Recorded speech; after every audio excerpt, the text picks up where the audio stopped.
ਸ੍ਰੀ ਵਾਹਿਗੁਰੂ ਸਾਹਿਬ JIO. ਨਿਆਨੋ ਬੋਲੇ ਆਪੇ ਬੁਝੈ, ਆਪੇ ਸਮਝੈ ਆਪੇ ਸੂਝੈ। ਗਿਆਨੋ ਬੋਲੇ ਆਪੇ ਬੁਝੈ। ਵਾਹਿਗੁਰੂ ਜੀ ਕਾ ਖਾਲਸਾ, ਵਾਹਿਗੁਰੂ ਜੀ ਕੀ ਫਤਿਹ। ਕੋਟ ਬ੍ਰਹਮੰਡਾਂ ਦੇ ਮਾਲਕ, ਜੁਗੋ ਜੁਗੀ ਅਟਲ ਸ਼ਬਦਾ ਅਵਤਾਰ, ਦਸਾਂ ਪਾਤਸ਼ਾਹੀਆਂ ਦੀ ਆਤਮਿਕ ਜੋਤ। ਧੰਨ ਧੰਨ ਸਤਿਗੁਰੂ ਸ੍ਰੀ ਗੁਰੂ ਗ੍ਰੰਥ ਸਾਹਿਬ ਸੱਚੇ ਪਾਤਸ਼ਾਹ ਜੀ ਮਹਾਰਾਜ ਜੀ ਦੀ ਪਵਿੱਤਰ ਪਾਵਨ ਹਜ਼ੂਰੀ ਦੇ ਵਿੱਚ ਜੁੜਮਨ ਬੈਠੀ ਗੁਰੂ ਰੂਪ ਗੁਰੂ ਖਾਲਸਾ ਸਾਧ ਸੰਗਤ ਜੀਓ। ਆਓ ਬੜੇ ਪਿਆਰ ਅਰ ਸਤਿਕਾਰ ਦੇ ਨਾਲ ਅੰਮ੍ਰਿਤ ਬਾਣੀ ਹਰ ਹਰ ਤੇਰੀ, ਸੁਣ ਸੁਣ ਹੋਵੇ ਪਰਮ ਗਤ ਮੇਰੀ।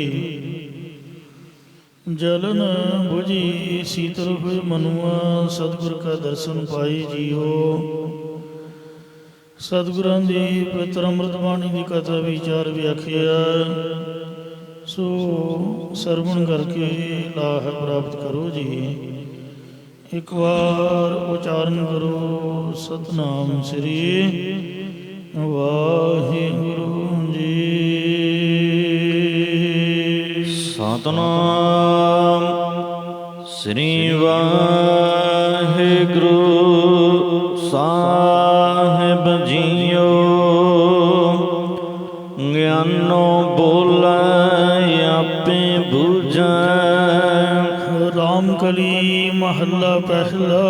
ਦੱਖਣੀ ਓੰਕਾਰ ਸਿਰਲੇਖ ਹੇਠ ਸਤਿਗੁਰੂ ਨਾਨਕ ਦੇਵ ਮਹਾਰਾਜ ਜੀ ਦੀ ਉਚਾਰੀ ਦੱਖਣੀ ਓੰਕਾਰ ਨਾਮੇ ਬਾਣੀ ਦੀ ਕਥਾ ਵਿਚਾਰ, ਜਿਸ ਵਿੱਚ ਕਿ ਪਾਂਧੇ ਨੂੰ ਉਪਦੇਸ਼ ਬਖਸ਼ਿਸ਼ ਕੀਤਾ ਹੋਇਆ ਹੈ, ਇਹ ਵਿਚਾਰ ਚੱਲ ਰਹੀ ਹੈ।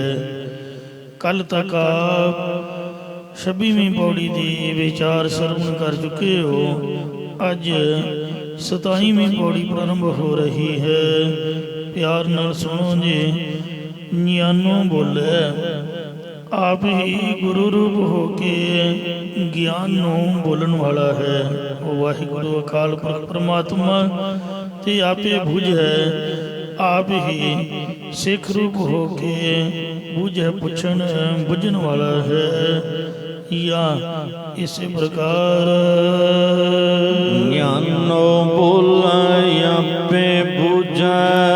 ਬ੍ਰਹਮ ਵੇਤਾ ਸਤਿਗੁਰੂ ਗਿਆਨ ਤਾਂ ਹੀ ਮਹਾਂਵਾਕਾਂ ਦੁਆਰਾ ਬੋਲਦਾ ਹੈ ਅਤੇ ਆਪ ਹੀ ਅਧਿਕਾਰੀ ਹੋ ਕੇ ਪੁੱਛਦਾ ਸਰਵਣ ਕਰਦਾ ਹੈ। ਜਾਂ ਜਦੋਂ ਬੁੱਝ ਲੈਂਦਾ ਹੈ ਤਾਂ ਆਪ ਹੀ ਸ਼੍ਰਵਣ ਮੰਨਣ ਨਿਧਿਆਸਨ ਕਰਦਾ ਹੈ। ਆਪੇ ਸਮਝੈ ਆਪੇ ਸੂਝੈ। ਆਪ ਹੀ ਤੁਮ ਪਦ ਇਲਾਖਰਤ ਨੂੰ ਸਮਝਦਾ ਹੈ ਅਤੇ ਆਪ ਹੀ ਤਤਪਦ ਇਲਾਖਰਤ ਸੁਝ ਦੇ ਸੌਂਦਾ ਹੈ। ਇਸੇ ਪ੍ਰਕਾਰ ਆਪੇ ਸਮਝੈ ਆਪੇ ਸੂਝੈ। ਆਪ ਹੀ ਸਮਝਦਾ ਹੈ ਕਿ ਸਰਗੁਣ ਸਰੂਪ ਮਾਇਆ ਕਰਕੇ ਬਣਾਇਆ ਹੋਇਆ ਹੈ। ਆਪ ਹੀ ਮਾਇਆ ਅਵਿਦਿਆ ਤੋਂ ਸੁਤੰਤਰ ਨਿਰਗੁਣ ਸਰੂਪ ਦੇ ਸੌਂਦਾ ਹੈ। ਗੁਰ ਕਾ ਕਹਿਆ ਅੰਕ ਸਮਾਵੈ। ਸਤਿਗੁਰੂ ਸਾਹਿਬ ਜੀ ਦਾ ਕਥਨ ਕੀਤਾ ਹੋਇਆ ਉਪਦੇਸ਼ ਜਿਨ੍ਹਾਂ ਪੁਰਖਾਂ ਦੇ ਹਿਰਦੇ ਵਿੱਚ ਸਮਾ ਜਾਵੇ, ਵਸ ਜਾਵੇ। ਨਿਰਮਲ ਸੂਚੇ ਸਾਚੋ ਪਾਵੈ। ਉਹਨਾਂ ਪੁਰਖਾਂ ਦੇ ਚਿੱਤ ਵਿਕਾਰਾਂ ਤੋਂ ਰਹਿਤ ਹੋ ਕੇ ਨਿਰਮਲ ਸ਼ੁੱਧ ਅਤੇ ਰਾਗ ਦਵੇਸ਼ ਦੀ ਮੈਲ ਤੋਂ ਰਹਿਤ ਹੋ ਕੇ ਸੂਚੇ ਸੱਚੇ ਹੋ ਜਾਂਦੇ ਹਨ ਅਤੇ ਸੱਚਾ ਪਰਮੇਸ਼ਰ ਉਹਨਾਂ ਨੂੰ ਚੰਗਾ ਲੱਗਦਾ ਹੈ। ਇਸੇ ਪ੍ਰਕਾਰ ਨਿਰਮਲ ਸੂਚੇ ਸਾਚੋ ਪਾਵੈ। ਉਹਨਾਂ ਦੇ ਹਿਰਦੇ ਵਿੱਚ ਸੱਚ ਸਰੂਪ ਦੀ ਪ੍ਰਾਪਤੀ ਦੀ ਭਾਵਨਾ ਹੈ, ਜਾਂ ਜਿਨ੍ਹਾਂ ਦੇ ਮਨ ਵਿੱਚ ਨਾਮ ਪਾਉਂਦਾ ਹੈ ਉਹ ਮਨ ਕਰਕੇ ਨਿਰਮਲ ਸ਼ੁੱਧ, ਸਰੀਰ ਕਰਕੇ ਸੁੱਚੇ ਸੁੱਚੇ ਅਤੇ ਬਾਣੀ ਕਰਕੇ ਸੱਚ ਬੋਲਦੇ ਹਨ। ਗੁਰ ਸਾਗਰਾ ਰਤਨੀ ਨਹੀਂ ਟੋਟਾ। ਸਤਿਗੁਰੂ ਸਾਹਿਬ ਜੀ ਸਮੁੰਦਰ ਦੀ ਨਿਆਈ ਹਨ। ਸਤਿਗੁਰੂ ਸਾਹਿਬ ਜੀ ਦੇ ਵਿੱਚ ਵੈਰਾਗ, ਵਿਵੇਕ ਆਦਿਕ ਸ਼ੁਭ ਗੁਣ ਰੂਪੀ ਰਤਨਾਂ ਦੀ ਘਾਟ ਨਹੀਂ ਹੈ।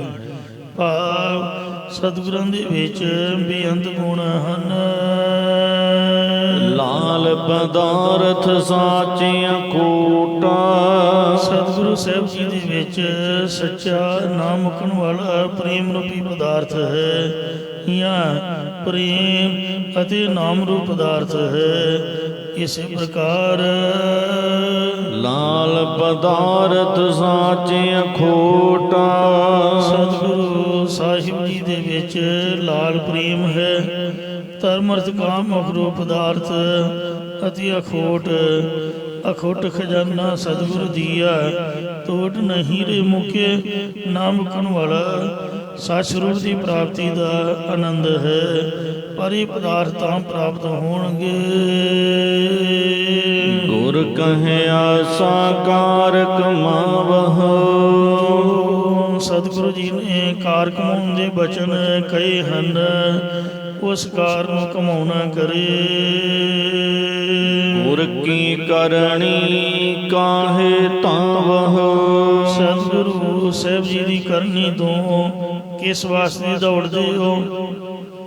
ਭਾਵ ਬੇਮੁਖ ਕਿਉਂ ਹੁੰਦੇ ਹੋ, ਜਾਂ ਗੁਰੂ ਦੀ ਕਰਨੀ ਦੇ ਧਾਵਾ ਕਿਉਂ ਕਰਦੇ ਹੋ?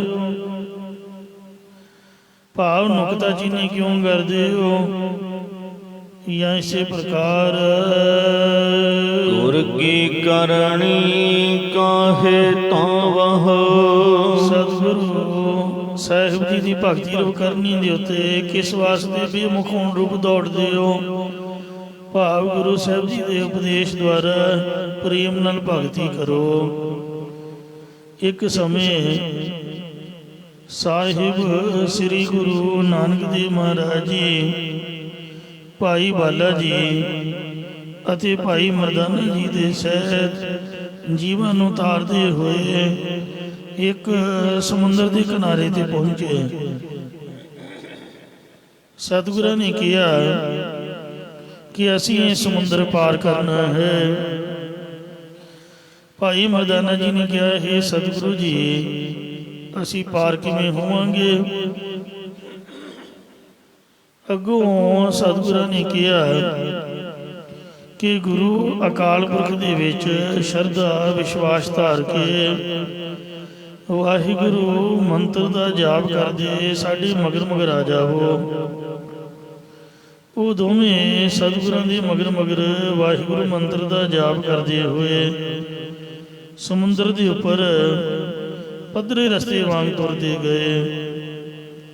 ਬਹੁਤ ਦੂਰ ਜਾ ਕੇ ਸਤਿਗੁਰਾਂ ਨੇ ਸਿੱਖਾਂ ਦੀ ਪਰਖ ਕਰਨ ਲਈ ਆਪ ਸੋਹੰ ਸੋਹੰ ਦਾ ਜਾਪ ਕਰਨਾ ਸ਼ੁਰੂ ਕਰ ਦਿੱਤਾ।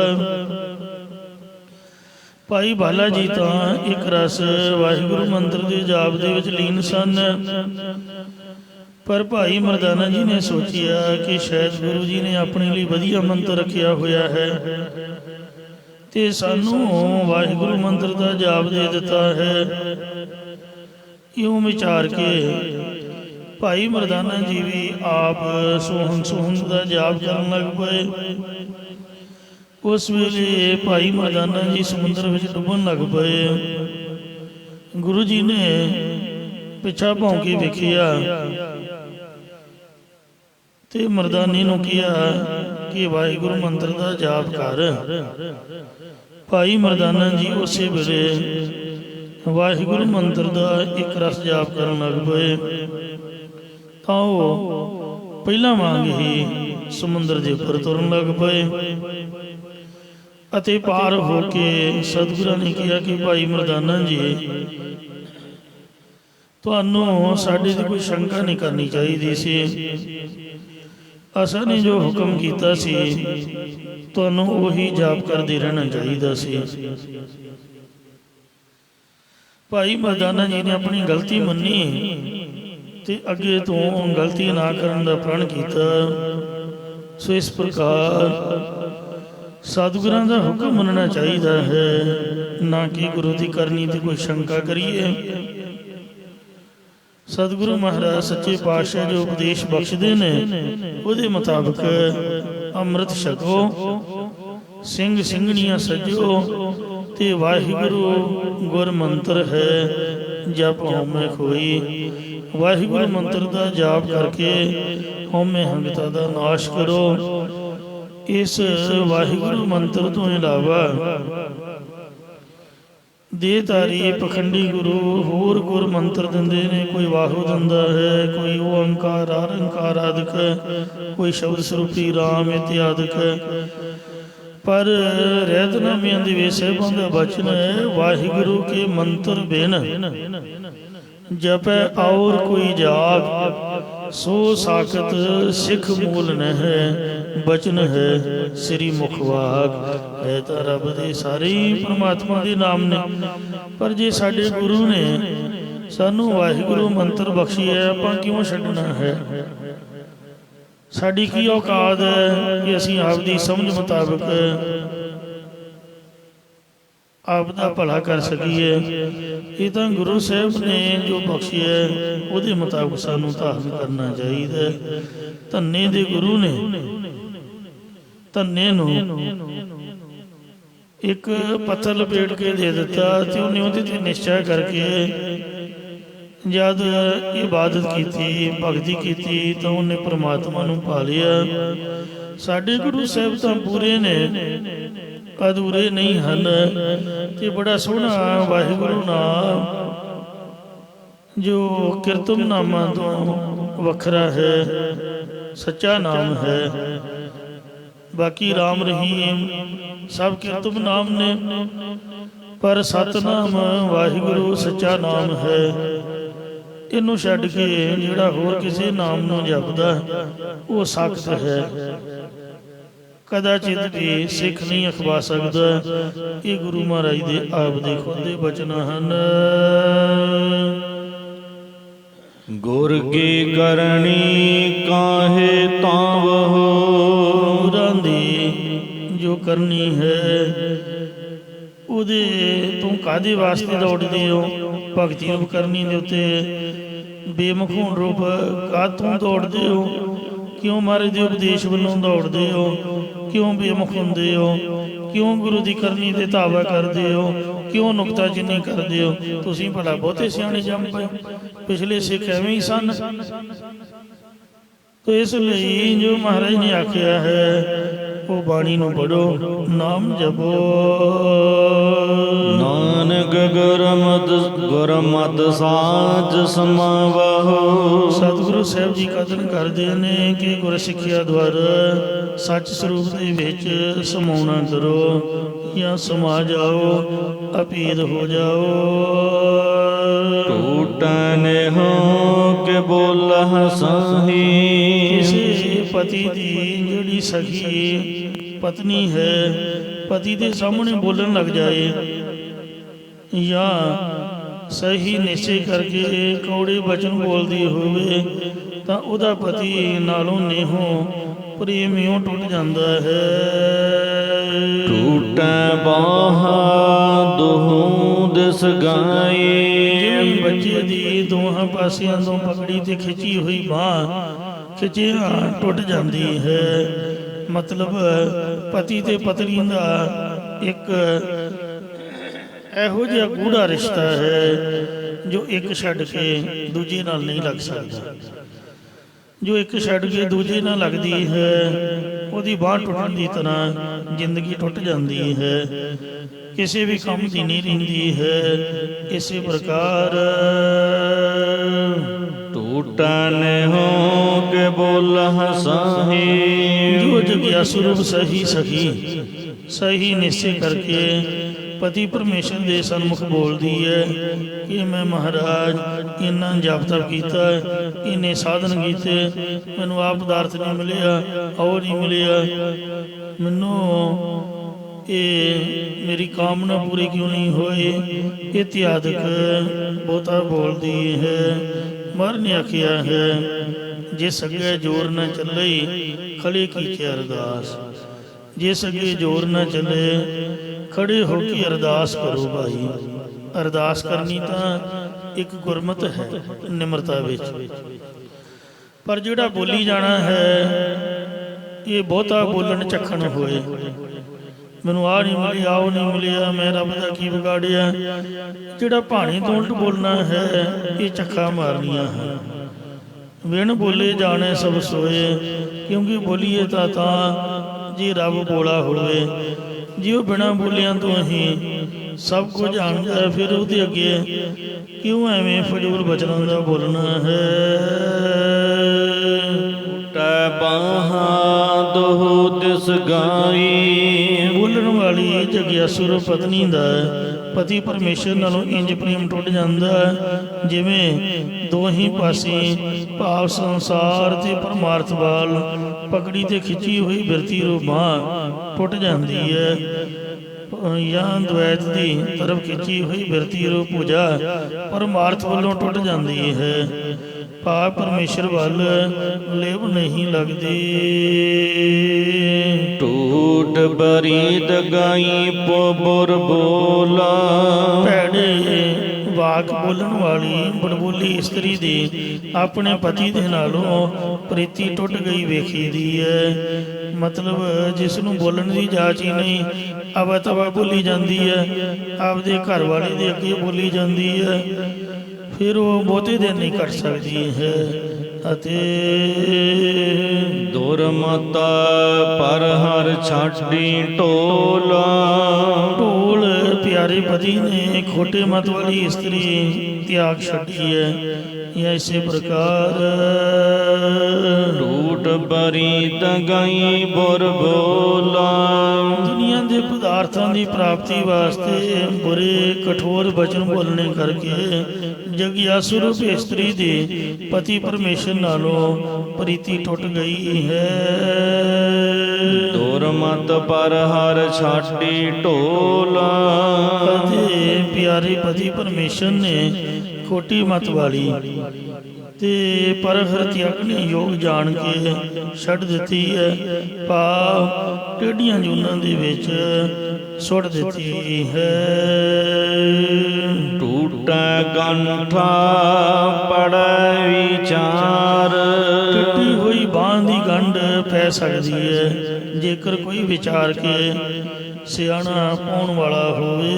ਅਤੇ ਗੁਰ ਸ਼ਬਦੀ ਕਰ ਕਾਰਜ ਸਾਰ। ਗੁਰੂ ਸਾਹਿਬ ਜੀ ਦੇ ਉਪਦੇਸ਼ ਦੀ ਕਮਾਈ ਕਰਨ ਵਾਲੀ ਇਸਤਰੀ ਆਪਣੇ ਘਰ ਦੇ ਸਾਰੇ ਕੰਮਾਂ ਨੂੰ ਸਵਾਰਨ ਵਾਲੀ ਹੋ ਸਕਦੀ ਹੈ। ਟੁੱਟੀ ਬਾਂਹ ਦੀ ਗੰਢ ਵੀ ਪੈ ਸਕਦੀ ਹੈ। ਉਹ ਸਾਡੀ ਛੋਟੀ ਜਿਹੀ ਬੱਚੀ, ਕਾਫੀ ਚਿਰ ਦੀ ਗੱਲ ਹੈ, ਰਾਤ ਦੇ 10:30 ਵਜੇ ਉਸ ਦੀ ਬਾਂਹ ਟੁੱਟ ਗਈ ਤੇ ਜੇ ਹਸਪੀਟਲ ਲੈ ਕੇ ਜਾਂਦੇ ਤੇ ਅਗਲਾ ਕਹਿਣਾ ਸੀ 50,000 ਰੁਪਇਆ ਜਮ੍ਹਾਂ ਕਰਾਓ। ਛੁੱਟੀ ਦੇਣ ਲੱਗਿਆ ਫੇਰ ਕਹਿਣਾ ਸੀ 50 ਹੋਰ ਜਮ੍ਹਾਂ ਕਰਾਓ। ਸਾਡੇ ਵਰਗਿਆਂ ਕਿੱਥੋਂ ਦੇਣਾ। ਨਾਲੇ ਨਿਆਣੇ ਨੇ 2-2.5 ਮਹੀਨੇ ਕਸ਼ਟ ਚੱਲਣਾ ਤੇ ਆਪ ਜਾਗਰ ਹੋਣੀ। ਰੱਬ ਇਹਨਾਂ ਨੂੰ ਚੜ੍ਹਦੀ ਕਲਾ 'ਚ ਤੰਦਰੁਸਤ ਰੱਖੇ। ਤੇ ਮੈਂ ਮਾਇਆ ਦੇ ਕੇ ਹੰਭ ਗਿਆ ਵੀ 100 ਰੁਪਈਆ ਹੀ ਲੈ ਲਓ, 200 ਹੀ ਲੈ ਲਓ। ਕਹਿੰਦੇ ਨਹੀਂ। ਉਦੋਂ ਮੌਲ ਸਿਖਾਵੇਂ ਸਨ। ਰਾਤ ਦੇ 11 ਵਜੇ ਹੋਏ ਤੇ ਮੈਂ ਪੈਸੇ ਪੂਸੇ ਇਕੱਠੇ ਕਰਦਾ, ਲੇਟ ਹੋ ਗਿਆ। ਸਿਰਫ 4 ਜਾਂ 5 ਮਿੰਟ ਲੱਗੇ ਹੋਣਗੇ। 4-5 ਮਿੰਟ ਲੇਟ ਪਹੁੰਚਿਆ ਤੇ ਜਾਂਦਿਆਂ ਨੂੰ ਬਾਂਹ ਸਹੀ ਸਲਾਮ। ਉਹਨੇ ਇੱਕ ਹੱਥ ਮੋਢੇ ਤੇ ਪਾਇਆ ਤੇ ਇੱਕ ਪੰਜੇ ਵਾਲੇ ਪਾਸਿਓਂ ਫੜ ਕੇ 2 ਵਾਰੀ ਸੱਜੇ ਖੱਬੇ ਕਰਕੇ ਕਹਿੰਦਾ ਜਾਓ। ਨਿਆਣਾ ਉਸੇ ਵੇਲੇ ਚੁੱਪ ਕਰ ਗਿਆ, ਨਹੀਂ ਤੇ ਰਾਟ ਪਾ ਰਿਹਾ ਸੀ, ਬਹੁਤ ਜ਼ਿਆਦਾ ਰੋ ਰਿਹਾ ਸੀ। 2-4 ਮਿੰਟਾਂ ਦੇ ਵਿੱਚ ਬਾਂਹ ਚਾੜ ਦਿੱਤੀ, ਕੋਈ ਪਲਸਤਰ ਨਹੀਂ, ਕੋਈ ਗੱਲ ਨਹੀਂ, ਕੋਈ ਬਾਤ ਨਹੀਂ, ਕੋਈ ਪੱਟੀ ਨਹੀਂ। ਹਸਪੀਟਲਾਂ ਦੇ ਵਿੱਚ ਇੰਨੀ ਲੁੱਟ ਖਸੁੱਟ ਹੈ, ਇਲਾਜ ਕੋਈ ਹੈ ਨਹੀਂ, ਪੈਸੇ ਜਮ੍ਹਾਂ ਕਰਾਈ ਜਾਓ। ਤੇ ਇਸ ਵਾਸਤੇ ਇਹ ਦੁਨੀਆ ਦੀ ਰੀਤੀ ਹੈ। ਮਹਾਰਾਜ ਕਹਿੰਦੇ ਨੇ ਟੁੱਟੀ ਹੋਈ ਬਾਂਹ ਗੰਢ ਪੈ ਸਕਦੀ ਹੈ ਜੇਕਰ ਬੰਦਾ ਕੋਈ ਸਿਆਣਾ ਤੁਹਾਨੂੰ ਲੱਭ ਪਏ। ਜੇ ਉਹ ਵਿਚਾਰ ਕੇ ਕੋਈ ਸਿਆਣਾ ਬੰਦਾ ਹੱਥ ਪਾ ਲਵੇ ਤਾਂ ਟੁੱਟੀ ਹੋਈ ਬਾਂਹ ਨੂੰ ਜੋੜਿਆ ਜਾ ਸਕਦਾ ਹੈ। ਇਸੇ ਤਰ੍ਹਾਂ ਜੋ ਗੁਰੂ ਮਹਾਰਾਜ ਦੇ ਸ਼ਬਦ ਨੇ ਇਹ ਟੁੱਟਿਆਂ ਨੂੰ ਜੋੜਨ ਵਾਲੇ ਹਨ। ਮਹੱਲਾ ਪੰਜਵਾ। ਜੈਸਾ ਸਤਿਗੁਰ ਸੁਣੀਂਦਾ ਤੈਸੋ ਹੀ ਮੈਂ ਢੀਠ। ਵਿਛੜਿਆ ਮਿਲੇ ਪ੍ਰਭੂ ਹਰ ਦਰਗੇ ਕਾ ਬਸੀਠ। ਹਰ ਨਾਮੋ ਮੰਤਰ ਦ੍ਰਿੜਾਇਂਦਾ ਕਟੇ ਹਉਮੈ ਰੋਗ। ਨਾਨਕ ਸਤਿਗੁਰ ਤਿਨ ਮਿਲਾਇਆ ਜਿਨ ਤੁਰੇ ਪਿਆ ਸੰਜੋਗ। ਮਹਾਰਾਜ ਆਏ ਟੁੱਟਿਆਂ ਨੂੰ ਜੋੜਨ ਵਾਸਤੇ ਨੇ ਖੰਡੇ ਬਾਟੀ ਦਾ ਅੰਮ੍ਰਿਤ ਛਕਾ ਕੇ ਵਾਹਿਗੁਰੂ ਨਾਮ ਬਖਸ਼ਿਆ ਹੈ, ਗੁਰ ਸ਼ਬਦ ਸਰਵਣ ਕਰਵਾਇਆ ਹੈ। ਗੁਰੂ ਸਾਹਿਬ ਜੀ ਦੇ ਸ਼ਬਦੀ ਉਪਦੇਸ਼ ਦੀ ਕਮਾਈ ਕਰਨ ਵਾਲੀ ਇਸਤਰੀ ਆਪਣੇ ਘਰ ਦੇ ਸਾਰੇ ਕੰਮਾਂ ਨੂੰ ਸਵਾਰਨ ਵਾਲੀ ਹੋ ਸਕਦੀ ਹੈ। ਸ਼ਬਦ ਦੇ ਨਾਲ ਟੁੱਟੀਆਂ ਬਿਰਤੀਆਂ ਗੁਰੂ ਚਰਨਾਂ ਵਿੱਚ ਜੁੜ ਸਕਦੀਆਂ ਨੇ। ਟੁੱਟੇ ਰਿਸ਼ਤੇ ਵੀ ਆਪਾਂ ਇੱਕ ਦੂਜੀ ਨਾਲ ਕਿਉਂ ਝਗੜਦੇ ਹਾਂ? ਕਿਉਂਕਿ ਨਿਤਨੇਮੀ ਨਹੀਂ ਹਾਂ। ਜੇ ਦੋਨੇ ਤਰ੍ਹਾਂ ਨਿਤਨੇਮੀ ਹੋਣ ਤੇ ਸ੍ਰੀ ਗੁਰੂ ਗ੍ਰੰਥ ਸਾਹਿਬ ਨੂੰ ਮੰਨਣ ਵਾਲੀਆਂ ਹੋਣ, ਲੜਾਈ ਕਦੇ ਹੋਵੇ ਹੀ ਨਾ। ਕਿਸੇ ਸਿਆਣੇ ਦਾ ਵਚਨ ਹੈ ਕਿ ਸਾਰੀ ਦੁਨੀਆ ਅੱਜ ਦੀ ਡੇਟ ਵਿੱਚ ਜੇ ਗੁਰੂ ਗ੍ਰੰਥ ਸਾਹਿਬ ਨੂੰ ਗੁਰੂ ਮੰਨ ਲਵੇ ਤਾਂ ਜਿਹੜੀ ਵੱਡ ਵਾਰ ਹੋਣ ਵਾਲੀ ਹੈ ਦੁਨੀਆ ਦੀ ਮਹਾਨ ਜੰਗ ਉਹ ਟਲ ਸਕਦੀ ਹੈ। ਇਸੇ ਪ੍ਰਕਾਰ ਟੂਟੈ ਕੰਠਾ ਪੜੈ ਵਿਚਾਰ। ਜਗਿਆਸੂ ਰੂਪ ਇਸਤਰੀ ਦੀ ਬਿਰਤੀ ਰੂਪ ਬਾਂਹ ਦੀ ਵਾਹਿਗੁਰੂ ਵੱਲ ਗੰਢ ਪੈ ਸਕਦੀ ਹੈ, ਜੋੜ ਹੋ ਸਕਦਾ ਹੈ। ਜੇ ਦੇਹ ਦੀ ਹੰਤਾ ਮੇਟ ਕੇ ਗੁਰ ਸ਼ਬਦ ਦੀ ਵਿਚਾਰ ਉਸ ਨੂੰ ਪ੍ਰਾਪਤ ਹੋ ਜਾਵੇ। ਗੁਰ ਸ਼ਬਦੀ ਕਰ ਕਾਰਜ ਸਾਰ।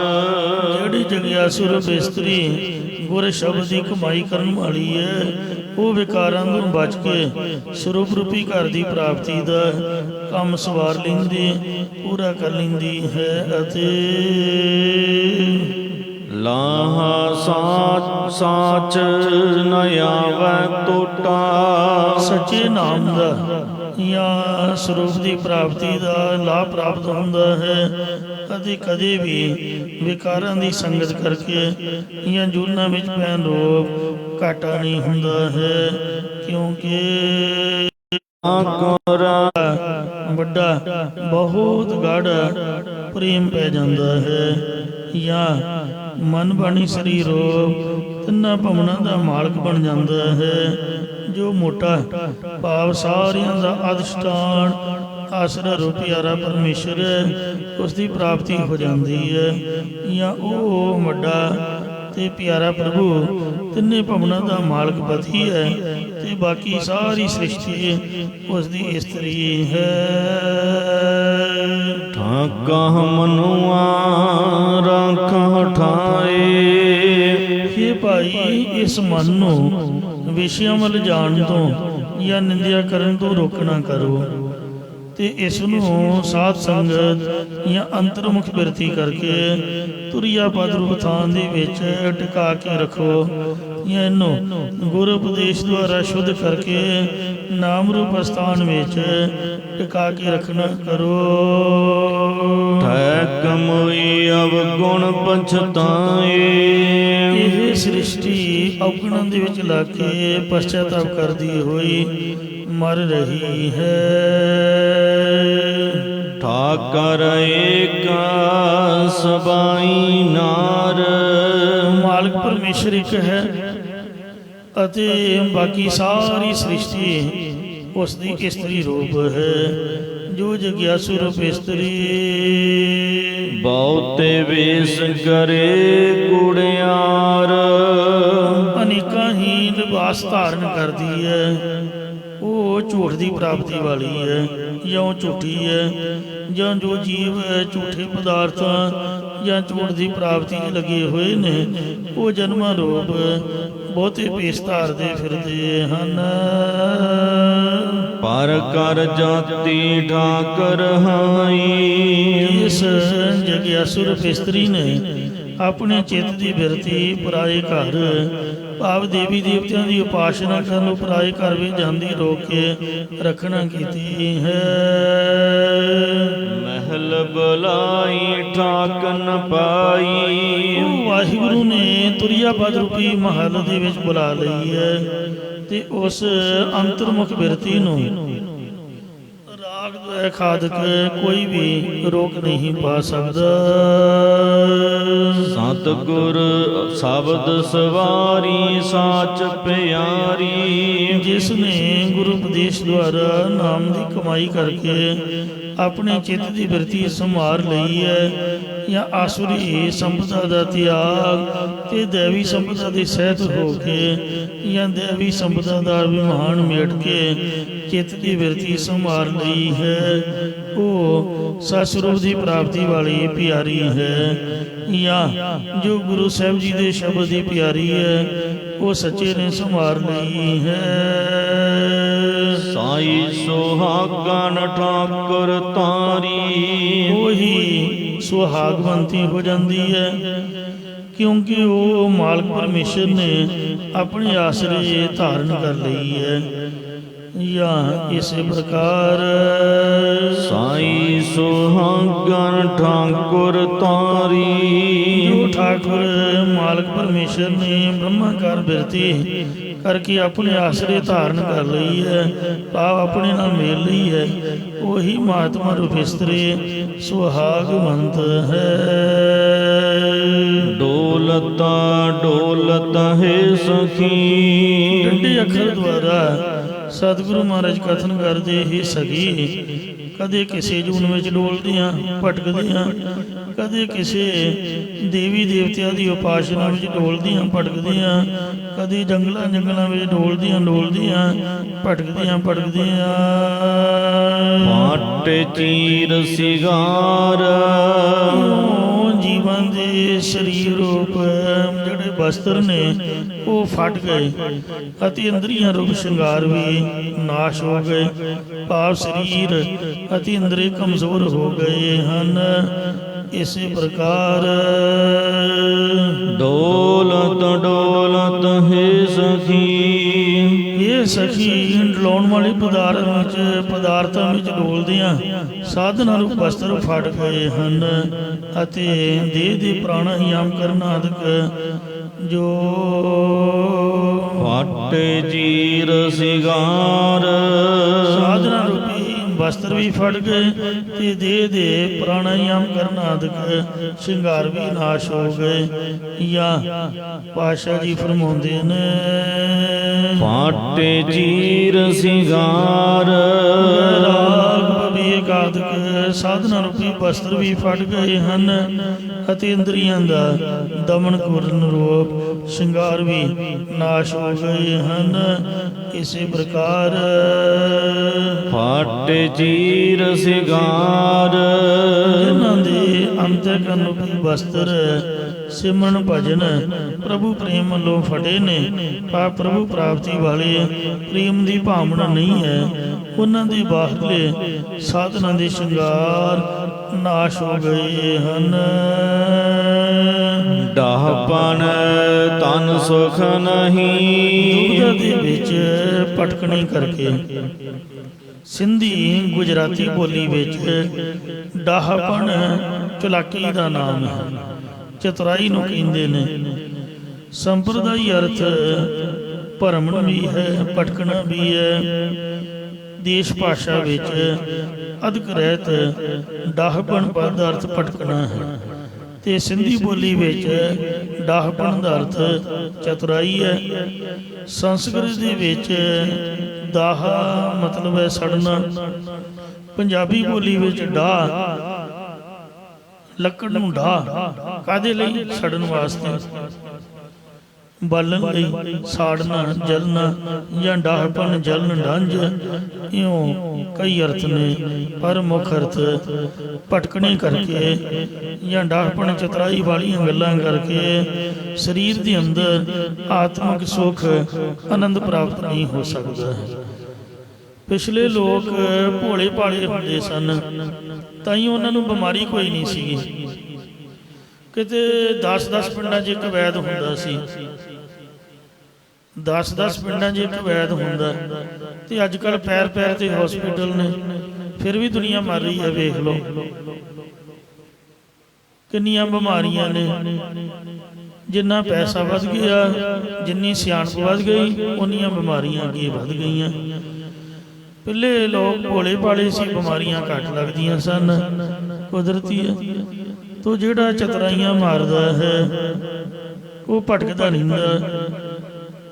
ਅੰਦਰ ਸਰੀਰ ਦੇ ਆਤਮਿਕ ਸੁੱਖ ਦੀ ਪ੍ਰਾਪਤੀ ਨਹੀਂ ਹੁੰਦੀ ਹੈ। ਜਿੰਨੀ ਪੜ੍ਹਾਈ ਹੈ, ਜਿੰਨੀ ਵੱਧ ਚਤੁਰਾਈ ਹੈ, ਜਿੰਨੀ ਚੁਸਤੀ ਚਲਾਕੀ ਹੈ, ਉਨਾ ਬੰਦਾ ਅੰਦਰੋਂ ਦੁਖੀ ਹੈ। ਤੁਸੀਂ ਇੱਕ ਗੱਲ ਇਹ ਵੀ ਵਿਚਾਰ ਕੇ ਵੇਖ ਸਕਦੇ ਹੋ,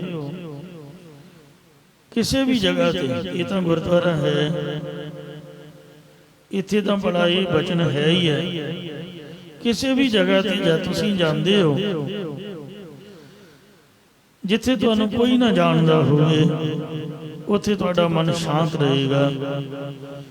ਜਦ ਤੁਸੀਂ ਆਪਣੇ ਆਲੇ ਦੁਆਲੇ ਬਾਰੇ ਗਿਆਨ ਪ੍ਰਾਪਤ ਕਰ ਲੈਂਦੇ ਹੋ ਤਾਂ ਉਸੇ ਵਕਤ ਮਨ ਭਟਕ ਜਾਂਦਾ ਹੈ। ਇੱਥੇ ਇੰਜ ਕਿਉਂ ਹੋ ਰਿਹਾ, ਫਲਾਣਾ ਇਸ ਤਰ੍ਹਾਂ ਕਿਉਂ ਕਰ ਰਿਹਾ। ਤੋ ਜਿੰਨਾ ਚਿਰ ਭੋਲੀ ਬਿਰਤੀ ਸੀ ਉਹਨਾਂ ਚਿਰ ਤਾਂ ਗੁਰਦੁਆਰੇ ਵੀ ਸੁੱਖ ਸੀਗਾ, ਪਰ ਜਿੰਨਾ ਗਿਆਨ ਗੁਰੂ ਘਰਾਂ ਵਿੱਚ ਵੱਧ ਗਿਆ ਹੈ, ਹਰੇਕ ਲੋਕ ਉਹ ਵਟਸਐਪ ਫੇਸਬੁੱਕ ਦਾ ਇੰਨਾ ਪ੍ਰਭਾਵ ਹੈ ਕਿ ਇਹ ਸਵਾਲ ਖੜਾ ਕਰ ਦਿੰਦਾ, ਇੰਜ ਮਹਾਰਾਜ ਨੇ ਕਿਉਂ ਲਿਖਿਆ, ਅੱਖਰ ਇੱਕ ਵੀ ਨਹੀਂ ਪੜ੍ਹਿਆ, ਬਸ ਸੁਣਿਆ ਸੁਣਾਇਆ। ਚੁੰਚ ਗਿਆਨ ਇਹ ਬਹੁਤਾ ਜ਼ਿਆਦਾ ਹੀ ਹਾਵੀ ਹੋ ਗਿਆ। ਯਾਨੀ ਕਿ ਗੁਰਪ੍ਰਤਾਪ ਸੂਰਜ ਗ੍ਰੰਥ ਕਵੀ ਸੰਤੋਖ ਸਿੰਘ ਦੀ ਇੱਕ ਵੀ ਪੰਕਤੀ ਨਹੀਂ ਪੜ੍ਹੀ ਵਿਚਾਰੀ। ਇਹਨਾਂ ਵੀ ਨਹੀਂ ਪਤਾ ਵੀ ਪੋਥੀਆਂ ਕਿੰਨੀਆਂ, ਲਿਖਿਆ ਕਿਵੇਂ ਹੈ। ਉਹ ਬਸ ਅਖਬਾਰਾਂ ਪੜ੍ਹ ਪੜ੍ਹ ਕੇ ਸੁਣ ਸੁਣਾ ਕੇ ਗਲਤ ਪ੍ਰਚਾਰ ਕਹਿਣਾ ਜੀ ਗੁਰਪ੍ਰਤਾਪ 'ਚ ਇੰਜ ਕਿਉਂ ਲਿਖਿਆ, ਉਂਝ ਕਿਉਂ ਲਿਖਿਆ, ਤੇ ਪਤਾ ਕਿਸੇ ਗੱਲ ਦਾ ਹੈ ਕੋਈ ਨਹੀਂ।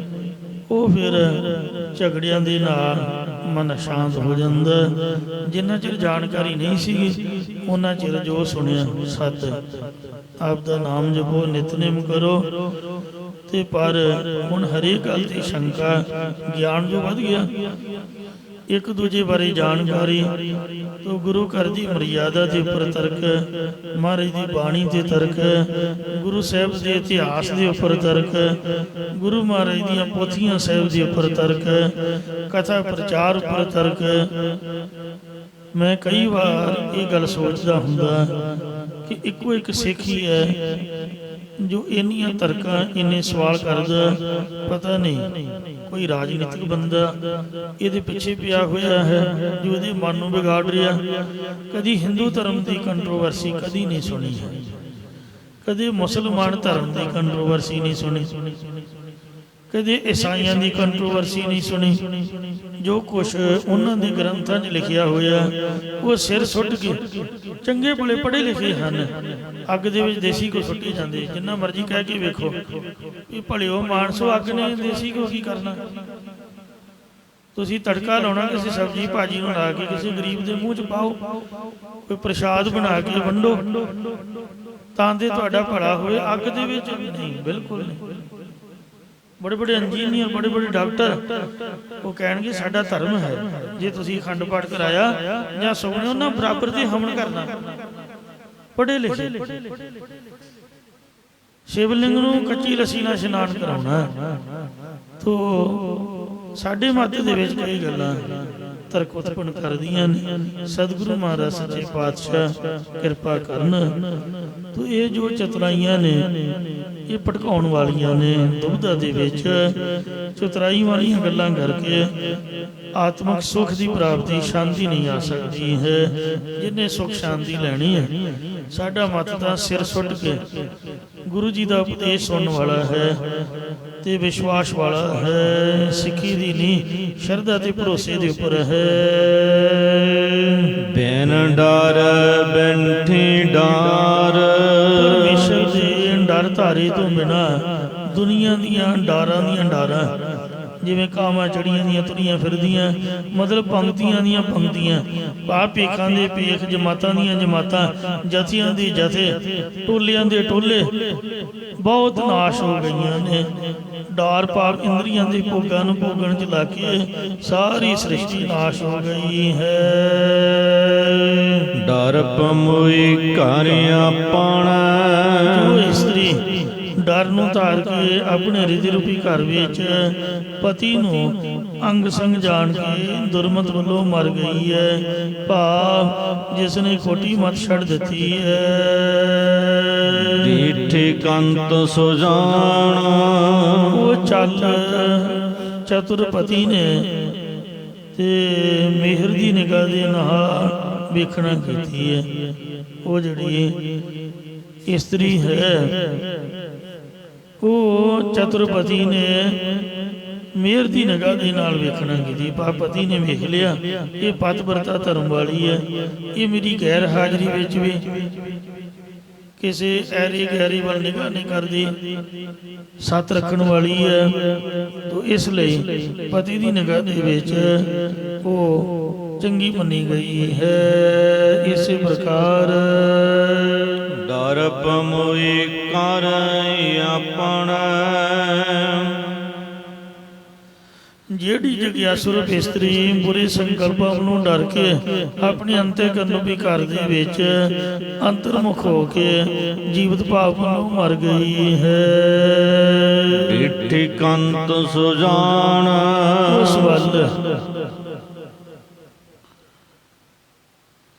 ਉਸ ਵੱਲ ਸੁਜਾਨ ਅੰਤਰਜਾਮੀ ਕੰਤਪਤੀ ਪਰਮੇਸ਼ਰ ਨੇ ਕਿਰਪਾ ਦ੍ਰਿਸ਼ਟੀ ਨਾਲ ਵੇਖਣਾ ਕੀਤਾ।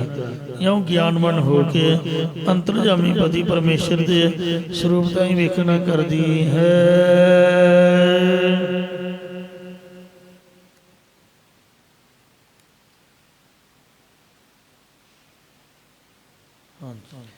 ਡਰ ਰਾਖਿਆ ਗੁਰ ਆਪਣਾ, ਜਿਸ ਨੇ ਆਪਣੇ ਸਤਿਗੁਰਾਂ ਦੇ ਡਰ ਨੂੰ ਹਿਰਦੇ ਵਿੱਚ ਧਾਰਨ ਕਰਕੇ ਰੱਖਣਾ ਕੀਤਾ ਹੈ।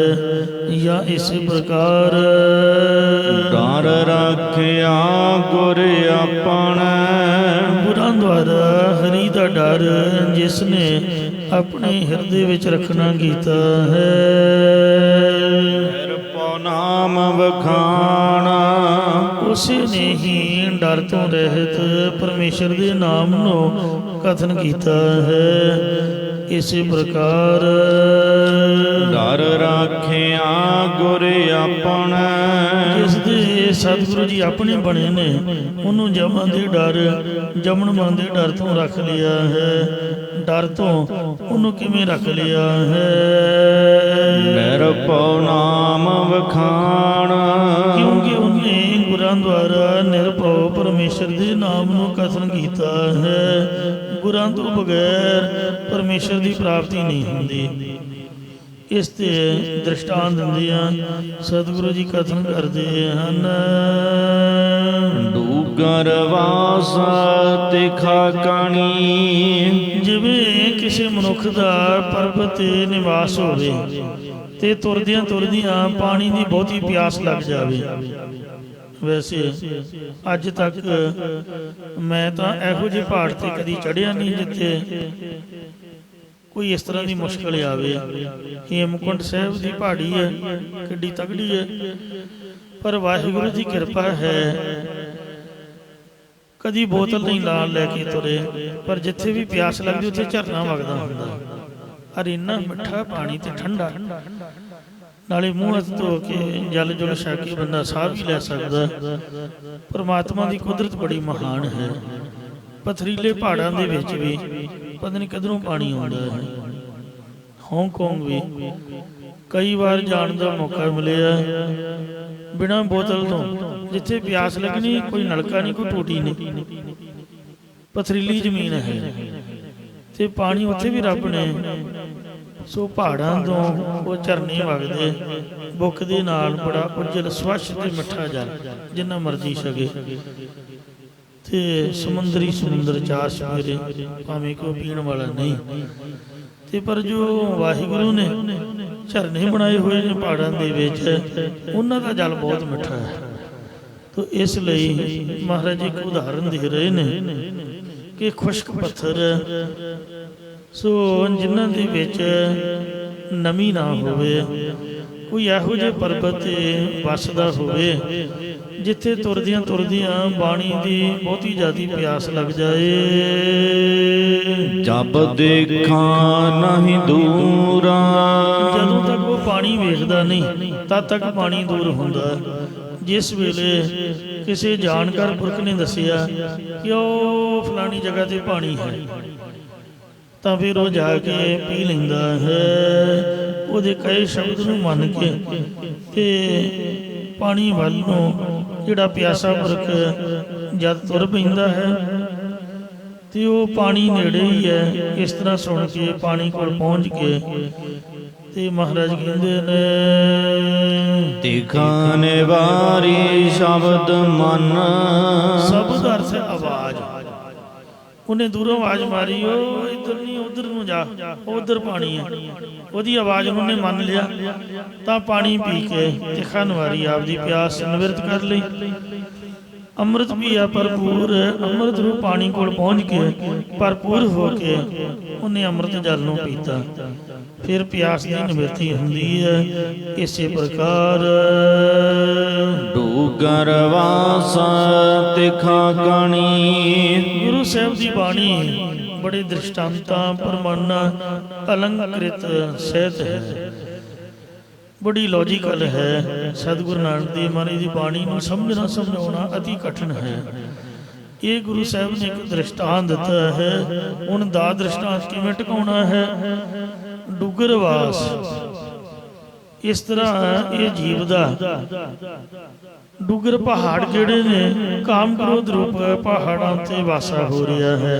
ਤੇ ਤਿਖਾ ਘਣੀ ਜੀਵ ਨੂੰ ਪਦਾਰਥਾਂ ਦੀ ਤ੍ਰਿਸ਼ਨਾ ਰੂਪ ਬਹੁਤ ਪਿਆਸ ਲੱਗ ਰਹੀ ਹੈ, ਜਾਂ ਵਿਸ਼ੇ ਭੋਗਣ ਦੀ ਬਹੁਤੀ ਪਿਆਸ ਲੱਗ ਰਹੀ ਹੈ।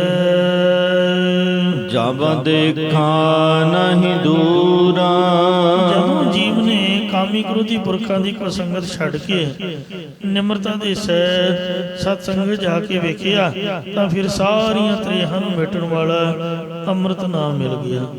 ਜਾਂ ਜਦ ਪੰਜਾਂ ਕੋਸ਼ਾਂ ਰੂਪ ਪਹਾੜ ਤੋਂ ਥੱਲੇ ਆ ਕੇ ਨਿਮਰਤਾ ਸਹਿਤ ਅੰਤਰਮੁਖ ਬਿਰਤੀ ਕਰਕੇ ਵੇਖਿਆ ਤਾਂ ਬ੍ਰਹਮਾਨੰਦ ਰੂਪ ਜਿਹੜਾ ਪਾਣੀ ਹੈ ਉਹ ਦੂਰ ਨਹੀਂ ਸੀਗਾ, ਭਾਵ ਹਿਰਦੇ ਦੇ ਅੰਦਰੋਂ ਹੀ ਉਸ ਨੂੰ ਪ੍ਰਾਪਤ ਹੋ ਗਿਆ। ਆ ਮੁਹੱਲੇ ਚੰਡੀਗੜ੍ਹ, ਪੰਚਕੂਲਾ, ਜਿੱਥੇ ਮਰਜ਼ੀ ਚਲੇ ਜਾਓ, ਕੋਈ ਪ੍ਰੋਬਲਮ ਹੈ ਸਰੀਰਕ ਤੌਰ ਤੇ, ਕੋਈ ਬੰਦਾ ਥੱਕ ਗਿਆ ਹੈ ਜਾਂ ਪਿਆਸ ਲੱਗੀ ਹੈ, ਕੁਛ ਵੀ ਹੈ, ਸਾਡੇ ਵਰਗੇ ਤਾਂ ਆਮ ਜਗ੍ਹਾ ਤੋਂ ਤੇ ਕੁਝ ਖਾ ਪੀ ਵੀ ਨਹੀਂ ਸਕਦੇ। ਗੁਰਦੁਆਰੇ ਦਾ ਹੀ ਆਸਰਾ ਹਰੇਕ ਜਗ੍ਹਾ ਤੇ, ਹਰੇਕ ਸੈਕਟਰ ਦੇ ਵਿੱਚ, ਹਰੇਕ ਫੇਸ ਦੇ ਵਿੱਚ, ਪੰਚਕੂਲੇ ਕੀ, ਮੁਹਾਲੀ ਕੀ, ਚੰਡੀਗੜ੍ਹ, ਸਭ ਜਗ੍ਹਾ ਗੁਰੂ ਮਹਾਰਾਜ ਦੀ ਕਿਰਪਾ। ਬੜੇ ਬੜੇ ਸੋਹਣੇ ਗੁਰਦੁਆਰਾ ਸਾਹਿਬ ਬਣੇ ਹੋਏ ਨੇ। ਆਪ ਦੇ ਸਾਬਣ ਨਾਲ ਹੱਥ ਮੂੰਹ ਧੋ ਕੇ, ਸੋਹਣੇ ਬੜੇ ਸਰਦਾਰਾਂ ਦੀ ਤਰ੍ਹਾਂ ਗਲਾਸ ਭਰ ਕੇ ਮਾਂਜ ਧੋ ਕੇ ਕੁਰਸੀ ਤੇ ਬਹਿ ਕੇ ਬੰਦਾ ਪਾਣੀ ਪੀ ਸਕਦਾ। ਨਾਲੇ ਮੱਥਾ ਟੇਕੋ, ਪ੍ਰਸ਼ਾਦ ਲਓ, ਉਹ ਜਪਜੀ ਸਾਹਿਬ ਦਾ ਪਾਠ ਪੜੋ, ਕੋ ਪੱਖੇ ਥੱਲੇ ਰੱਬ ਰੱਬ ਕਰੋ, ਨਾਲੇ ਸੁੱਖ ਦਾ ਸਾਹ ਆ ਜਾਏ। ਤੇ ਇਸ ਵਾਸਤੇ ਮੈਨੂੰ ਇੱਕ ਵਾਰ ਯਾਦ ਹੈ, ਗੱਲ ਤਾਂ ਬੜੀ ਛੋਟੀ ਜੀ ਹੈ, ਪਰ ਜਿਸ ਬੰਦੇ ਤੇ ਵਾਪਰੇ ਪਤਾ ਉਹਨੂੰ ਹੁੰਦਾ। ਮੋਟਰਸਾਈਕਲ ਤੇ ਜਾਂਦੇ ਆ 60 ਦੀ ਸਪੀਡ ਤੇ, ਅੱਖ ਦੇ ਵਿੱਚ ਭਾਵੇਂ ਛੋਟਾ ਜਿਹਾ ਕਿਣਕਾ ਹੀ ਪੈ ਜਾਏ, ਡਸਟਿੰਗ ਜਾਂ ਕੋਈ ਤੀਲਾ, ਉਦੋਂ ਪਤਾ ਚੱਲਦਾ ਵੀ ਕਿਸ ਭਾਅ ਵੇਖਦੀ ਹੈ। ਤੇ ਅੱਖ ਖੋਲੇ ਕੋਈ ਨਾ, ਬੜੀ ਮੁਸ਼ਕਿਲ ਕੰਟਰੋਲ ਚ ਲਿਆ ਗਿਆ। ਜਿੱਥੇ ਬ੍ਰੇਕ ਮਾਰੀ ਮੈਂ ਕਿਹਾ ਵੀ ਰੱਬ ਸੱਚਿਆ ਵੀ ਕਿੱਥੇ ਹੈ। ਉਜਾੜ ਪਜਾੜ, ਚਾਰ ਸਵੇਰੇ, ਸਿਖਰ ਦੁਪਹਿਰ, ਤੇ ਪਤਾ ਵੀ ਨਹੀਂ ਵੀ ਜਾ ਕਿੱਥੇ ਰਹੇ। ਇੰਨਾ ਪਤਾ ਵੀ ਕਿੱਥੋਂ ਤੁਰੇ ਤੇ ਕਿੱਥੇ ਪਹੁੰਚਣਾ ਤੇ ਕਿੱਥੇ ਖੜ ਗਏ ਆ, ਇਹ ਕੁਛ ਪਤਾ ਨਹੀਂ। ਮੈਂ ਕਿਹਾ ਵੀ ਪਾਣੀ ਹੋਵੇ ਤੇ ਬੰਦਾ ਮੂੰਹ ਹੱਥ ਧੋਏ, ਘੁੱਟ ਦਿਲ ਘਬਰਾ ਰਿਹਾ ਤੇ ਜਲ ਛਕੇ। ਤੇ ਉਹ ਪ੍ਰਮਾਤਮਾ ਦੀ ਕੁਦਰਤ ਤੁਸੀਂ ਵੇਖੋ, ਮਹਾਰਾਜ ਦੀ ਕੁਦਰਤ।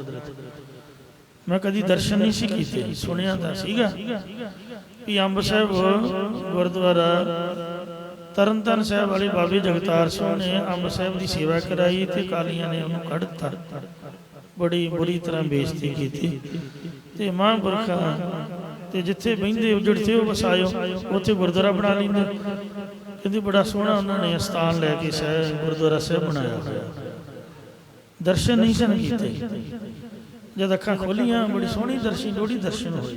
ਜਿਸ ਤਰ੍ਹਾਂ ਬੰਦਾ ਸਮਝ ਲਓ ਵੀ ਨਰਕਾਂ ਚੋਂ ਨਿਕਲ ਕੇ ਸੱਚਖੰਡ ਪਹੁੰਚ ਗਿਆ ਹੋਇਆ। ਮੈਂ ਕਿਹਾ ਸ਼ੁਕਰ ਹੈ ਰੱਬ ਦਾ। ਪਹਿਰੇਦਾਰ ਨੂੰ ਪੁੱਛਿਆ, ਕਹਿੰਦੇ ਵੀ ਇਹ ਬਾਬੇ ਜਗਤਾਰ ਸਿੰਘ ਦਾ ਬਣਾਇਆ ਹੋਇਆ ਸਥਾਨ, ਬੜੀ ਖੁੱਲੀ ਜਗ੍ਹਾ, ਮਨ ਪ੍ਰਸੰਨ ਹੋ ਗਿਆ। ਛੱਡੇ ਛੁੱਟੇ ਮਾਰੇ, ਮੂੰਹ ਮਾ ਧੋਤਾ, ਮੱਥਾ ਟੇਕ ਕੇ ਪ੍ਰਸ਼ਾਦ ਲਿਆ, ਕੜੀ ਕੰਡਾ ਸੁਖ ਲਿਆ।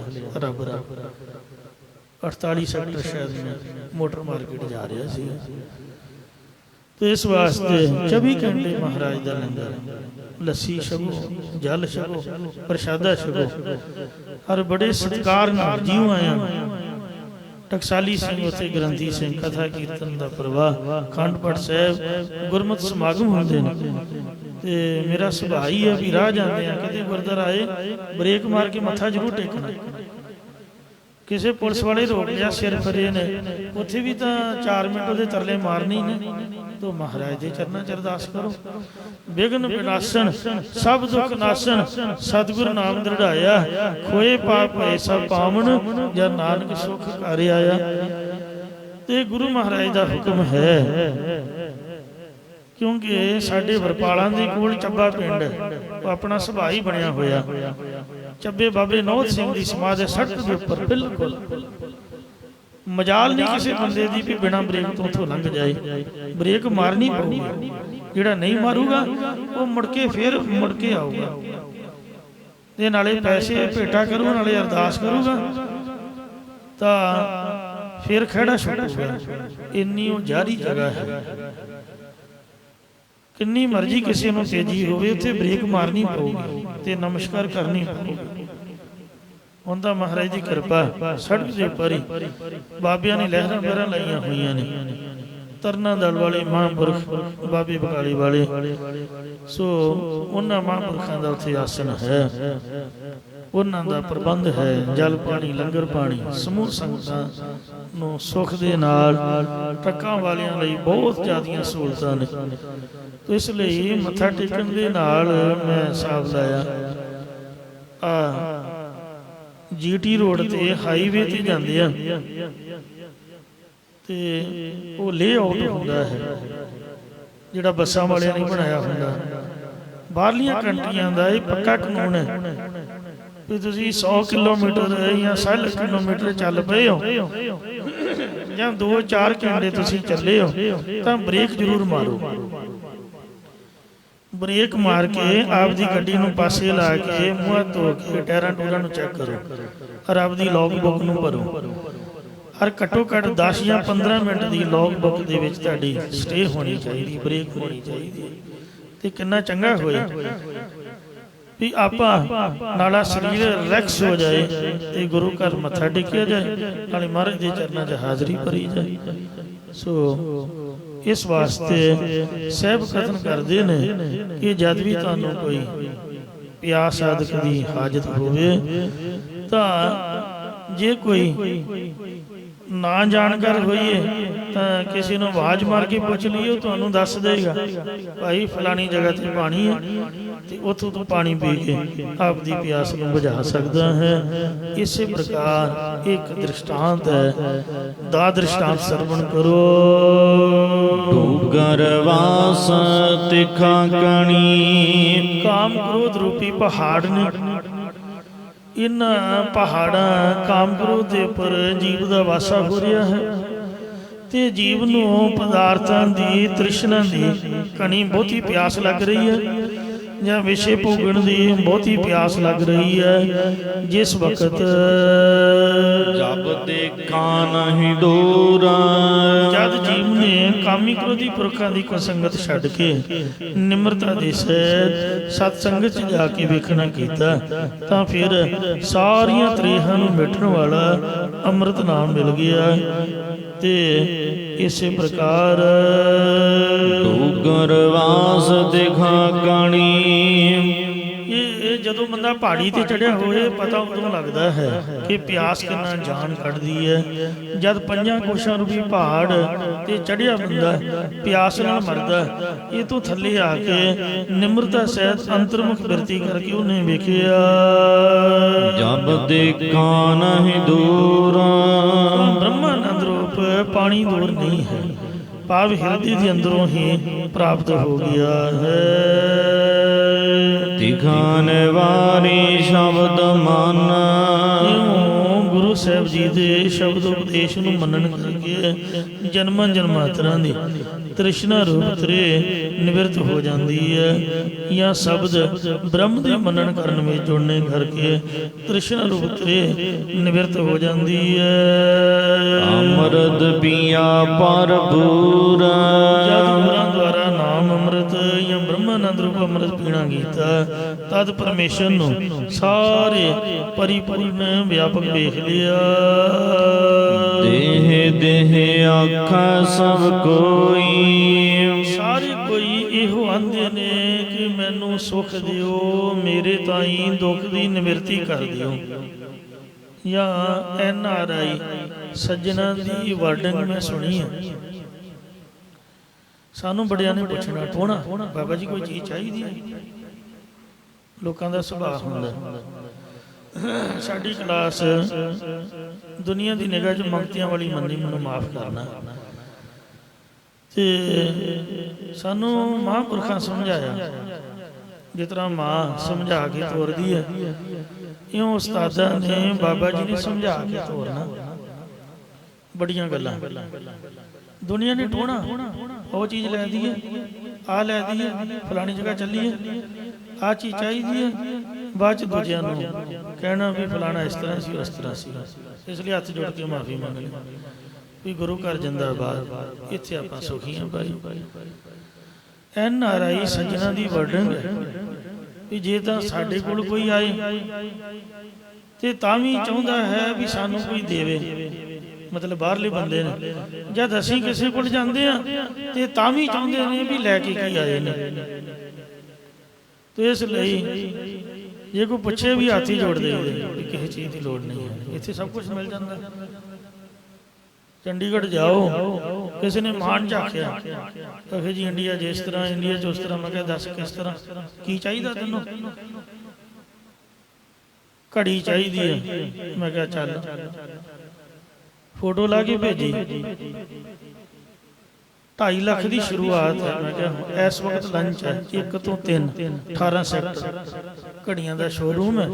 ਤੇ ਮੈਂ ਕਿਹਾ ਸ਼ੀਸ਼ੇ 'ਚ ਘੜੀ ਲੱਗੀ ਹੋਈ ਹੈ ਤੇ ਬੰਦੇ ਲੰਚ ਕਰਨ ਗਏ ਨੇ, ਸਿਕਿਉਰਿਟੀ ਗਾਰਡ ਵੀ ਨਹੀਂ ਹੈ। ਤੇ ਬਾਹਰੋਂ ਮੈਂ ਫੋਟੋ ਲਾ ਕੇ ਭੇਜ ਰਿਹਾ, ਜਿਹੜੀ ਸ਼ੋਰੂਮ 'ਚ ਬਾਹਰਲੇ ਪਾਸੇ ਦਿਖ ਰਹੀ ਉਹ 2.5 ਲੱਖ ਤੋਂ ਸ਼ੁਰੂਆਤ ਹੈ।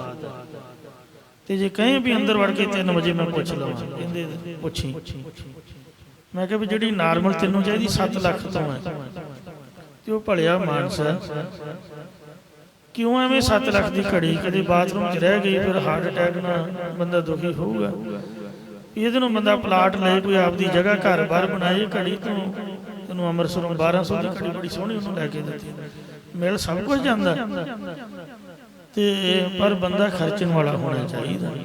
ਤੇ ਇਸ ਵਾਸਤੇ ਦੇਹ ਦੇ ਆਖਿਆ ਸਭ ਕੋਈ, ਸਭ ਕੋਈ ਆਂਦਾ ਮੈਨੂੰ ਦੇ ਮੈਨੂੰ ਦੇ।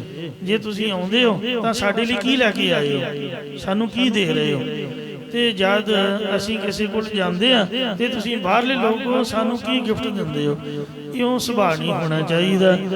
ਗੁਰੂ ਘਰ ਵੀ ਆ ਕੇ ਮਹਾਰਾਜ ਦੇ ਚਰਨਾਂ 'ਚ ਨਾਮਦਾਨ ਮੰਗੀਏ, ਪਰ ਇਹ ਸਾਡਾ ਸੁਭਾਅ ਹੈ, ਮੈਨੂੰ ਆਹ ਦਿਓ ਦਿਓ ਜੀ, ਮੈਨੂੰ ਉਹ ਦੇ ਦਿਓ ਜੀ, ਮੈਨੂੰ ਸੁੱਖ ਚਾਹੀਦਾ ਜੀ, ਦੁੱਖ ਲੈ ਲਓ ਜੀ। ਜੈ ਪਾਵੈ ਤਾ ਦੇ ਬੋਲੀ ਤਾਂ ਸਭ ਕੁਝ ਜਾਂਦਾ ਹੈ, ਪਰ ਜਿਹਨੂੰ ਰੱਬ ਜਿਹਦੀ ਭਾਵਨਾ ਪਾ ਜਾਂਦੀ ਹੈ ਉਹਨੂੰ ਹੀ ਦਿੰਦਾ ਹੈ। ਜਿੱਥੋਂ ਤੱਕ ਮੈਂ ਸਮਝਿਆ ਗੁਰਦੁਆਰੇ ਆ ਗਿਆ, ਇੱਕੋ ਹੀ ਗੱਲ ਸਮਝੀ ਹੈ, ਸ਼ਾਇਦ ਤੁਹਾਡੀ ਵੀ ਸਮਝ ਆ ਜਾਏ। ਮਹਾਰਾਜ ਨੇ ਲਿਖ ਕੇ ਦਿੱਤਾ ਹੈ ਅੱਖਰਾਂ ਦੇ ਨਾਲ, ਗੱਲ ਐਵੇਂ ਸੁਣੀ ਸੁਣਾਈ ਜਾਂ ਕਈ ਕਵਾਈ ਨਹੀਂ ਹੈ, ਲਿਖ ਕੇ ਦਿੱਤਾ। ਆ ਲਿਖਿਆ ਵੀ ਗੁਰੂ ਗ੍ਰੰਥ ਸਾਹਿਬ ਬਾਣੀ ਦੇ ਵਿੱਚ। ਮਹਾਰਾਜ ਕਹਿੰਦੇ ਜੋ ਮੰਗੈ ਸੋ ਭੁੱਖਾ ਰਹਿ। ਪੱਕੀ ਗੱਲ ਜੀ। ਜਿਹੜਾ ਬੰਦਾ ਮੰਗਦਾ ਹੈ ਉਹ ਸਾਰੀ ਉਮਰ ਮੰਗਦਾ ਹੀ ਰਹੂਗਾ। ਰੱਬ ਨੇ ਸ਼ਾਇਦ ਉਹਦੇ ਕਰਮਾਂ 'ਚ ਮੰਗਣਾ ਹੀ ਲਿਖਿਆ, ਉਹ ਕਦੀ ਰਜੂਗਾ ਨਹੀਂ, ਔਰ ਉਹ ਹਮੇਸ਼ਾ ਭੁੱਖਾ ਰਹੇਗਾ। ਤੋ ਜਿਹੜਾ ਸੰਤੋਖੀ ਹੋਊਗਾ ਉਹਨੂੰ ਰੱਬ ਸਭ ਵੱਧ ਵੀ ਦੇ ਦੇਊਗਾ ਤੇ ਹਮੇਸ਼ਾ ਤ੍ਰਿਪਤ ਵੀ ਰਹੂਗਾ। ਤੋ ਇਸ ਤਰ੍ਹਾਂ ਪਾਤਸ਼ਾਹ ਫਰਮਾਉਂਦੇ ਨੇ, ਦੇਹ ਦੇਹ ਆਖਾ ਸਭ ਕੋਈ, ਮੇਰੇ ਤਾਈ ਨਾਮ ਦਿਓ, ਮੇਰੇ ਤਾਈ ਮੁਕਤੀ ਦਿਓ, ਮੇਰੇ ਤਾਈ ਪਦਾਰਥ ਦਿਓ, ਮੇਰੇ ਤਾਈ ਸਰੀਰ ਦੀ ਅਰੋਗਤਾ ਦਿਓ। ਇਸ ਤਰ੍ਹਾਂ ਸਭ ਕੋਈ ਕਹਿੰਦਾ ਤਾਂ ਹੈ, ਜੈ ਪਾਵੈ ਤਾ ਦੇ। ਪਰ ਰੱਬ ਨੂੰ ਜੋ ਪਾਉਂਦਾ ਹੈ ਉਹੀ ਦਿੰਦਾ ਹੈ। ਜਿਸ ਦੀ ਭਾਵਨਾ ਪਰਮੇਸ਼ਰ ਵੇਖਦਾ ਵੀ ਇਹਦੇ ਪ੍ਰੇਮ ਕਿੰਨਾ ਹੈ, ਜਿਹਦੀ ਸ਼ਰਧਾ ਵੇਖਦਾ ਵੀ ਇਹਦੀ ਸ਼ਰਧਾ ਕਿੰਨੀ ਕੁ ਹੈ, ਜਿਹਦੀ ਸ਼ਰਧਾ ਭਾ ਜਾਂਦੀ ਹੈ ਉਸੇ ਨੂੰ ਵਾਹਿਗੁਰੂ ਸਭ ਕੁਝ ਬਖਸ਼ ਦਿੰਦਾ ਹੈ। ਪਰ ਉਸ ਪਰਮੇਸ਼ਰ ਦਾ ਨਿਯਮ ਬਣਾਇਆ ਹੋਇਆ ਹੈ ਕਿ ਗੁਰੂ ਦੁਆਰਾ ਦਿਵਸੀ, ਜੋ ਮੰਗੀਏ ਆਪਦੀ ਮਾਂ ਕੋਲੋਂ ਮੰਗਣ ਦਾ ਕੋਈ ਲਾਮਾ ਨਹੀਂ ਹੈ, ਆਪਦੇ ਪਿਓ ਕੋਲੋਂ ਮੰਗੀ ਜਾਓ ਕੋਈ ਲਾਮਾ ਨਹੀਂ ਹੈ। ਕਿਉਂ? ਗੁਰੂ ਘਰ ਸਾਡਾ ਮਾਂ ਪਿਓ ਹੈ। ਤੋ ਜੇ ਬੰਦਾ ਨਹੀਂ ਰਹਿ ਸਕਦਾ ਤਾਂ ਗੁਰੂ ਮਹਾਰਾਜ ਦੇ ਚਰਨਾਂ 'ਚ ਖੜਾ ਹੋ ਕੇ ਅਰਦਾਸ ਕਰੇ, ਗੁਰਦੁਆਰੇ ਆ ਕੇ ਮੰਗੇ। ਗੁਰੂ ਦਾ ਦੁਆਰਾ ਹੀ ਹੈ ਜਿਹੜਾ ਸਭ ਕੁਝ ਦਿੰਦਾ, ਨਾਮ ਅੰਮ੍ਰਿਤ ਦੀ ਦਾਤ ਬਖਸ਼ਦਾ ਹੈ। ਤੇ ਬਾਕੀ ਦੇ ਤਾਂ ਦਿੰਦੇ ਨੇ ਤੇ ਪਰ ਦੇ ਕੇ ਤੇ ਉਹ ਲਾਮਾ ਦੇ ਦਿੰਦੇ ਨੇ, ਇੱਕ ਦੂਜੇ ਨੂੰ ਕਹਿਣਗੇ ਵੀ ਫਲਾਣੇ ਨੇ ਆਹ ਚੀਜ਼ ਮੇਰੇ ਕੋਲ ਮੰਗੀ, ਤੇ ਇਸ ਤਰੀਕੇ ਨਾਲ ਜਾਂ ਕਦੀ ਜਨਾ ਦੇਣਗੇ ਵੀ ਕਿਸੇ ਵੇਲੇ ਮੈਂ ਤੇਰੀ ਆਹ ਮਦਦ ਕੀਤੀ। ਇੰਜ ਜਿਹੜਾ ਪਰਉਪਕਾਰ ਜਨਾਏ ਉਹ ਪਰਉਪਕਾਰ ਨਹੀਂ ਹੁੰਦਾ ਹੈ। ਇੱਕੋ ਗੁਰੂ ਮਹਾਰਾਜ ਨੇ ਜਿਨੇ ਸਭ ਕੁਝ ਦਿੱਤਾ, ਪਰ ਕੁਛ ਅੱਜ ਤੱਕ ਸਾਨੂੰ ਜਨਾਇਆ ਨਹੀਂ ਹੈ। ਤਿਗਾਨ ਵਾਰਾ ਸੋਏ, ਉਹ ਪ੍ਰਤੱਖ ਖੰਡੇ ਬਾਟੇ ਦੇ ਅੰਮ੍ਰਿਤ ਦੀ ਦਾਤ ਬਖਸ਼ਦਾ ਹੈ, ਜਿਹਦੇ ਨਾਲ ਪਿਆਸ ਵੀ ਦੂਰ ਹੁੰਦੀ, ਰੱਜ ਵੀ ਹੋ ਜਾਂਦਾ। ਕਈ ਵਾਰ ਅੰਮ੍ਰਿਤ ਸੰਚਾਰ ਕਰਦੇ ਆ 5-5 6-6 ਘੰਟੇ ਲੱਗ ਜਾਣੇ, ਨਾਲੇ ਤਾਂ ਤੇਹ ਲੱਗੀ ਹੋਣੀ ਨਾਲੇ ਭੁੱਖ ਲੱਗੀ ਹੋਣੀ। ਤੋ ਜਿੰਨਾ ਸੰਗਤਾਂ ਕੋਲ ਅੰਮ੍ਰਿਤ ਵੱਧ ਜਾਣਾ, ਪੰਜ ਪਿਆਰੇ ਕਿਸੇ ਨੂੰ ਤਾਂ ਦਿੰਦੇ ਨਹੀਂ ਪਰ ਆਪ ਪਾਸੇ ਹੋ ਗਏ। ਜਿੰਨਾ ਅੰਮ੍ਰਿਤ ਵੱਧ ਜਾਏ ਉਹਨਾਂ ਵੰਡ ਕੇ ਸਾਰੇ ਮੂੰਹ ਲਾ ਕੇ ਛਕ ਲੈਂਦੇ। ਇੰਜ ਮਹਾਰਾਜ ਨੇ ਸਾਨੂੰ ਪ੍ਰਤੱਖ ਅੰਮ੍ਰਿਤ ਛਕਾਇਆ, ਇਹ ਤੇ ਵੀ ਤੇ ਭੁੱਖ ਵੀ ਦੂਰ ਕਰਤੀ। ਜਾਂ ਇੰਨਾ ਵੱਡਾ ਗੁਰੂ ਗ੍ਰੰਥ ਸਾਹਿਬ ਬਖਸ਼ ਦਿੱਤਾ, ਜਿੰਨੇ ਮਰਜ਼ੀ ਭੋਗ ਪਾਈ ਜਾਓ, ਫਿਰ ਰੰਭ ਕਰੀ ਜਾਓ। ਮਹਾਰਾਜ ਦੀ ਬਾਣੀ ਮੁੱਕਣ ਵਾਲੀ ਥੋੜੋ ਆ। ਨਾਮ ਅੰਮ੍ਰਿਤ ਜਨਮਾਂ ਜਨਮਾਤਰਾਂ ਦੀ ਤ੍ਰਿਸ਼ਨਾ ਰੂਪ ਤ੍ਰੇਹ ਨੂੰ ਨਿਵਰਤ ਕਰ ਦਿੰਦਾ। ਜਨਮਾਂ ਜਨਮਾਤਰਾਂ ਦੀ ਭੁੱਖ ਨੂੰ ਮੇਟ ਕੇ ਮਨ ਨੂੰ ਸੰਤੋਖ ਬਖਸ਼ਦਾ, ਬਿਨਾਂ ਸੰਤੋਖ ਨਹੀਂ ਪੂਰਾ ਜਾ। ਇੱਥੇ 30 ਪੌੜੀਆਂ ਦੀ ਵਿਚਾਰ ਸੰਪੂਰਨ ਹੋਈ ਹੈ ਜੀ। ਭੁੱਲਾਂ ਚੁੱਕਾਂ ਮਾਫ ਕਰਨੀਆਂ, ਅੱਗੇ ਤੋਂ ਸਮਤ ਬਖਸ਼ਣੀ। ਦੇਹ ਦੇਹ ਆਖਾ ਸਭ ਕੋਈ, ਜੈ ਭਾਵੈ ਤਾ ਦੇ। ਗੁਰੂ ਦੁਆਰਾ ਦਿਵਸੀ, ਤਿਖਾਨ ਵਾਰ ਸੋਏ। ਵਾਹਿਗੁਰੂ ਜੀ ਕਾ ਖਾਲਸਾ, ਵਾਹਿਗੁਰੂ ਜੀ ਕੀ ਫਤਿਹ।